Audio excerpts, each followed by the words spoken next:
द्वारा। ठीक।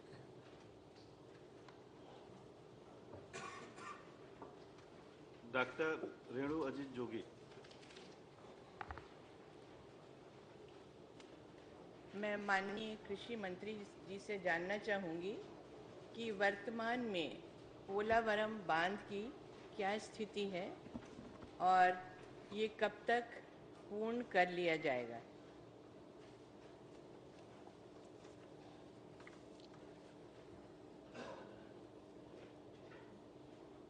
आदरणीय उपाध्यक्ष जी, बहुत ही सम्मानीय भाभी जी ने बहुत महत्वपूर्ण प्रश्न उठाया है।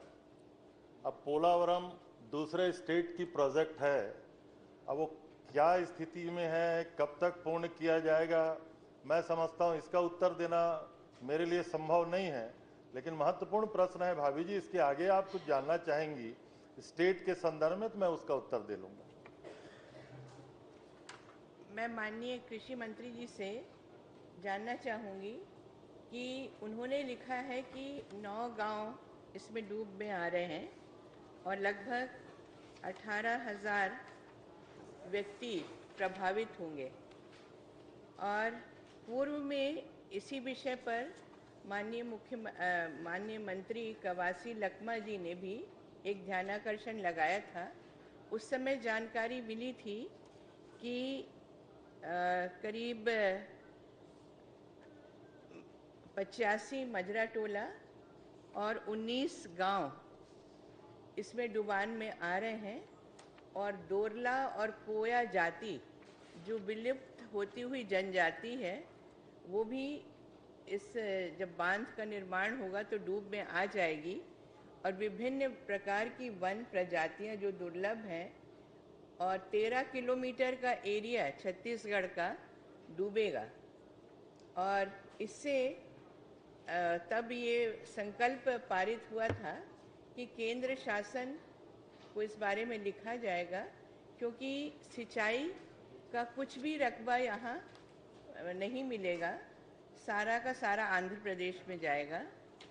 तो इस बारे में आपने लिखा है कि कोर्ट में और केंद्रीय सरकार को भी आपने पत्र लिखा है। तो दोनों सरकारों की उदासीनता के कारण ये जो जानकारी इसमें लिखी है कि 2019 तक इसे पूर्ण करना था।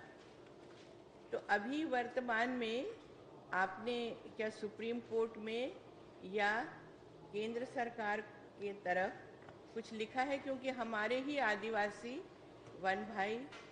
वनवासी भाई प्रभावित हो रहे हैं, दुर्लभ जातियां उसमें डूब रही हैं।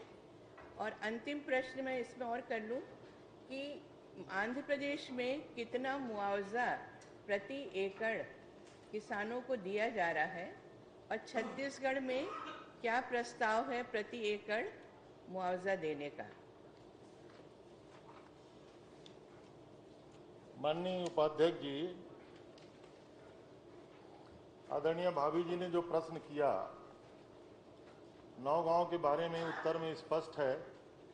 कोंटा, वेंकटपुरम, ढोंडरा, फंदीगुड़ा, इंजरम, असीरगुड़ा, पेदा की सोली, मेटागुड़ा और बंजामगुड़ा, ये टोटल डुबान का जो कुल योग है लगभग इसमें निजी भूमि आएगा 459 हेक्टेयर, वन भूमि आएगा 88.51 हेक्टेयर, शासकीय भूमि 842 हेक्टेयर और कुल डुबान 1390.14 हेक्टेयर।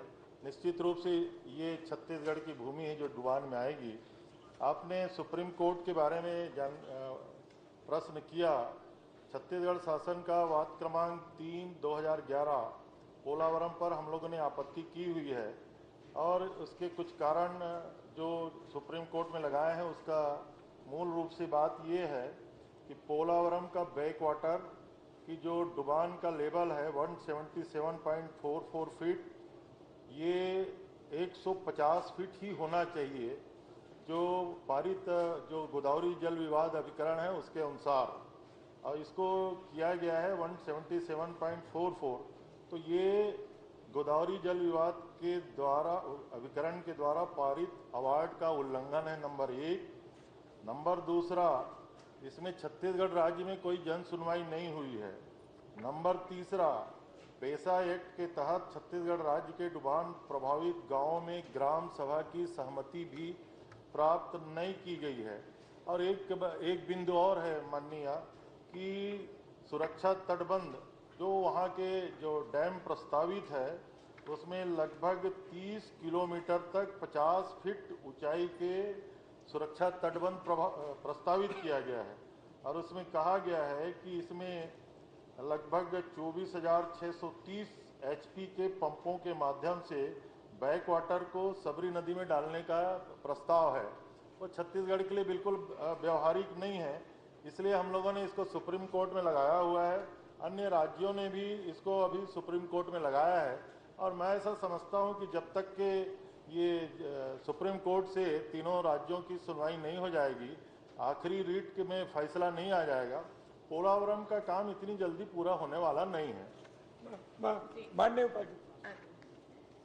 माननीय उपाध्यक्ष महोदय, ये जो बांध की ऊंचाई 150 फीट होना था, जिसे माननीय मंत्री ने कहा कि उसको बढ़ा दिया गया है, तो उसका जो बैक वाटर है शबरी नदी में पूरा आएगा, जिससे कि सुकमा जिले के तीनों ब्लॉक कोंटा, छिंदगढ़ और सुकमा तीनों में पानी यानी बैक वाटर के रूप में और भी नुकसान करेगा।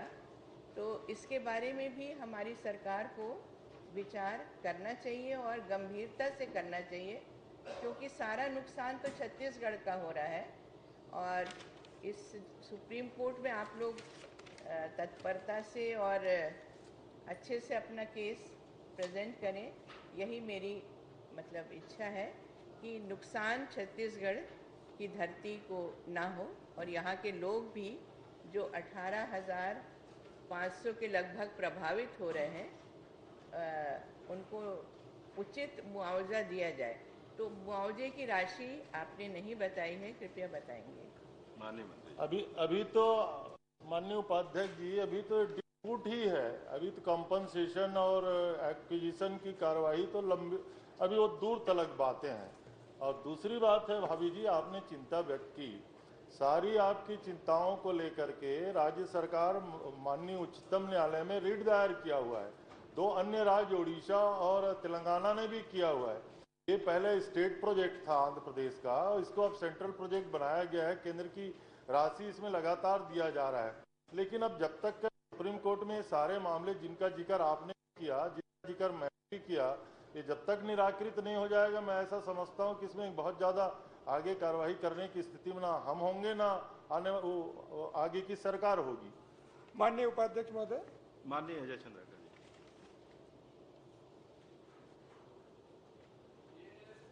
माननीय उपाध्यक्ष